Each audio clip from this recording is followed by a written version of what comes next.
আসসালামু আলাইকুম, সবাইকে ধন্যবাদ। সবাই ভালো আছেন? আলহামদুলিল্লাহ। আর সকালবেলা একটু ভিডিও করলাম, নদীর পার হব।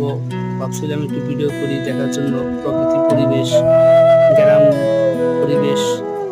আমরা তো আর গ্রামে থাকি না, আমরা তো শহরে থাকি, সেজন্য একটু ভিডিও করলাম গ্রামের পরিবেশ তুলে ধরার জন্য, দেখার জন্য। সবাইকে ধন্যবাদ, সবাই দেখবেন। সবাইকে আসসালামু আলাইকুম।